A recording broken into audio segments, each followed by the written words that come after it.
Hello everyone, I'm Anuradha from SSB Crack Exams. So welcome to SSB Crack Exams, and today in this session I'm going to give you the answers and their explanations for CDS 1 2020 English section, right? And the questions that we're going to cover is from the topic idioms and phrases, and as I'm following the set A of the CDS 1 2020 English question paper, the questions from idioms and phrases section will range from question number 31 to 40. So I'm following set A, so please make a note of it. So we at SSB Crack Exams aim to provide a one-stop solution to the aspirants preparing for not only CDS exam but also AFCAT, NDA, Territorial Army, INET and other kinds of exams, right? So you can take a look at the courses provided by us and you can buy them by just visiting our website ssbcrackexams.com, and you could also apply the code warrior10 to get an extra 10% discount on all the courses. And not only that, you could also follow us on our YouTube channel SSB Crack Exams, our Instagram page of the same name, and our website learn.ssbcrackexams.com. You could also download our mobile app from the Google Play Store just by writing SSB Crack Exams in the search box, right? So here today we are going to see some of the questions from CDS 1 2020 from idioms and phrases section, and we will try to solve them, okay, as easily as possible. And before doing that, we will first read the directions. That's important. So let's read the directions. Given below are some idioms or phrases followed by 4 alternative meanings to each. Choose the response A, B, C or D, which is the most appropriate expression, and mark your response in the answer sheet accordingly. So basically you need to find out the meaning of idioms or phrases in the question, and there will be options. So we will start with the first question under idioms and phrases of CDS 1 2020 English paper. So the first is a paper tiger. Now the options given are person or organization that appears powerful but actually is not, person or organization that acts like a tiger, people who campaign for the protection of tigers, or a daredevil. Now you would ask, what is the meaning of a paper tiger? Basically, a paper tiger is a Chinese idiom and it was popularized by Mao Zedong in the year 1956 when he called United States a paper tiger. And basically a paper tiger means someone, a person or any kind of an organization which may look dangerous or fearful but actually is harmless. So it goes with the first option here, person or organization that appears powerful but actually is not. So your answer therefore is option A. Okay. Next question, lily-livered. What is the meaning of the word lily-livered? Now basically this word is of a medieval origin. It was a common medieval belief that our liver was the seat of courage, that the liver, the organ that we have in our body, is basically the seat of courage. It is where the courage comes from. And lily is a flower and it's of a pale color. Okay, it's not very bright color. It's of a pale color. So when we say that a person is lily-livered, it means that the person has no blood in their liver. In other words, he has no courage in his liver. He is a coward. So lily-livered means not brave and courageous, not comical or not outrageous, but not brave, a coward. So your answer is option B, right? Next question, eat like a bird.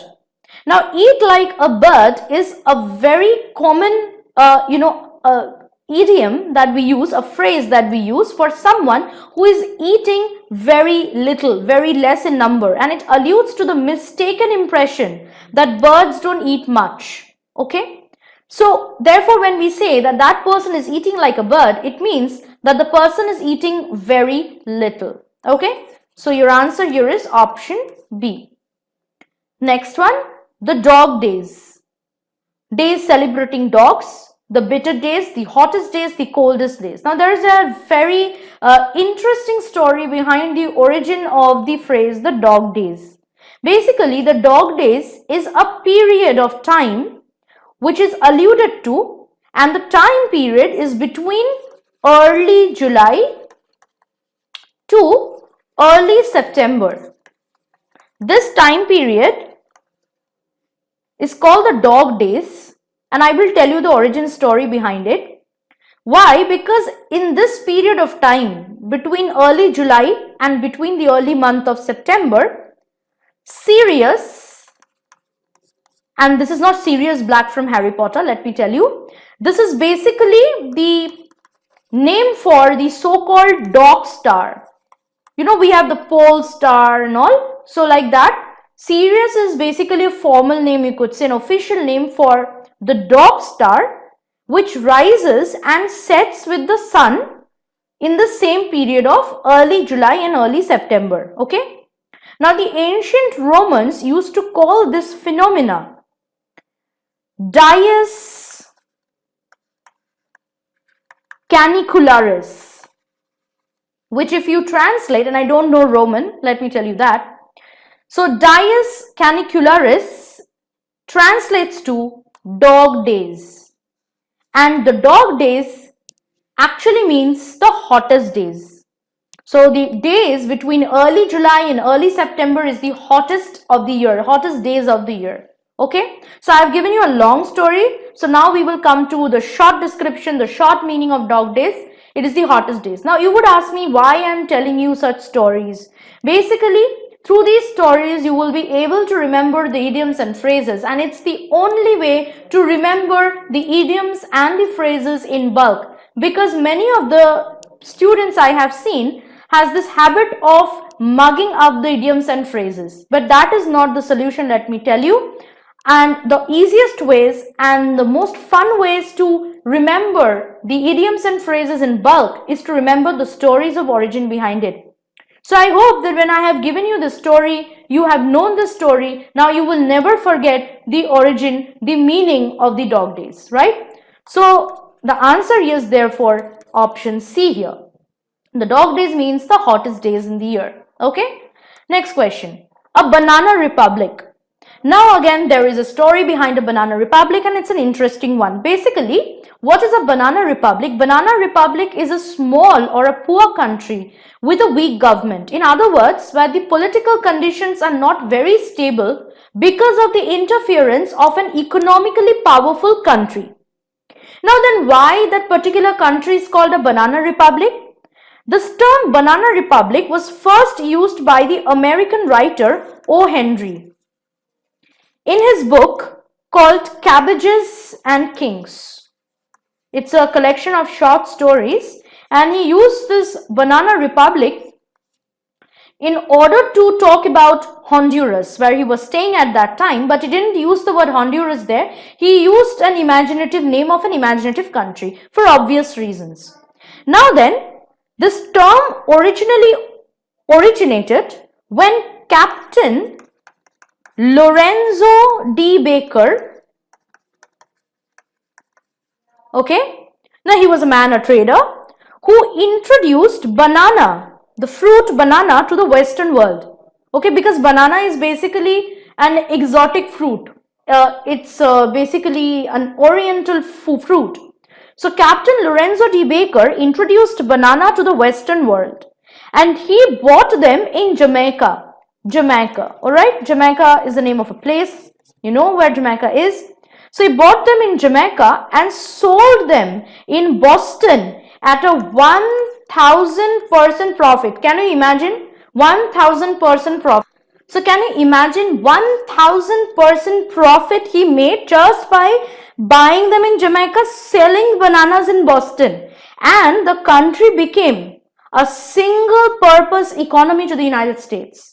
So Jamaica became a single purpose economy to the United States. United States captured the market, and therefore the Banana Republic was applicable for the first time to Jamaica, right? So from there, this Banana Republic term has come up. So basically, again, I have given you a very long story, but this will help you to remember the meaning of Banana Republic, and I'm sure, 100% sure that you won't be able to forget it afterwards. So basically, it's the option A here.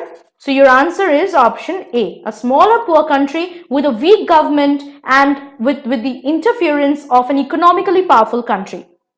Right? Now we'll come to the next one, the pros and cons. Now this is very, very simple. You all know what is the meaning of pros and cons. The advantages and the disadvantages. In other words, the good and bad parts of a situation, right? So answer is option A. So this is easy. Next one, prime the pump. Now, what is the meaning of prime the pump? So let's read the options first. To do something in order to make something succeed, to do good things to succeed in life, to do something in order to get bad things done, or asking people to do things to make something succeed. Now, prime the pump was an expression that originally originated in the late 1800s. And it was used for pouring liquid into a pump to expel the air and make it work. And in the 1930s, it was applicable to government efforts to stimulate the economy, and thereafter was applied to other undertakings. So basically, prime the pump means when something is not working and you're doing something to make it work. In other words, to do something in order to make something succeed. So your answer is option A here, therefore. Next one, the green-eyed monster. So now this is a literary term which was first coined by William Shakespeare in his very famous play Othello, where there is a character called Iago, and he referred the green-eyed monster to jealousy. So whenever you say the green-eyed monster, it means there is a feeling of jealousy involved in it. Now, however, it is always thought to allude to basically cats because they're often green-eyed and they tease their prey. But that can be a mistaken allusion too. So basically, the green-eyed monster is feeling of being jealous. So your answer is option B here. Right? Next question, rise to the occasion. This is also very simple and we use this term often in our daily conversations. So when I say that person has risen to the occasion, he rose to the occasion, that means there was some problem, some trouble going on, and he succeeded in dealing with the difficult situation, with a difficult problem. In other words, option C, rise to the occasion means to succeed in dealing with a difficult situation. So answer is option C here. Okay, and the last question from idioms and phrases for CDS 1 2020 is that call it a day. Again, this is a very simple term, we use it every day in fact.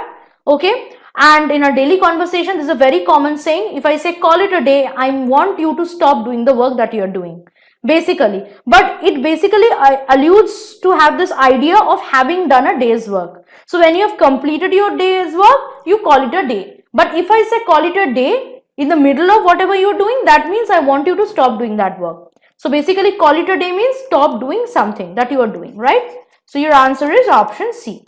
So you see how easily we have solved the questions from CDS 1 2020, idioms and phrases, just by going through the origin stories. Now this is very important for you. This is a shortcut trick you can say, but this is the easiest and the most interesting way to learn idioms and phrases and to remember them in bulk. Okay, so don't just mug them up. Start going through the origin stories, start remembering them through stories, and you will remember them in a much better way, right? And like if you're getting still confused about, how to solve the questions from idioms and phrases and so on, you can get all the detailed explanations and question solving strategies, shortcuts and tricks and thorough lectures on idioms and phrases and practice papers, everything from my lectures on the website. For that, you need to visit the website ssbcrackexams.com, right? And you could go through the lectures, and if you're feeling good enough, if you're feeling to buy them, but use this code warrior10 because you'll get an extra 10% discount on all courses. Okay, so don't just wait. Hurry and subscribe now to ssbcrackexams.com for limited period offers and much more attractive discounts. So fly high, achieve your dreams, serve your nation and make your country proud. Jai Hind.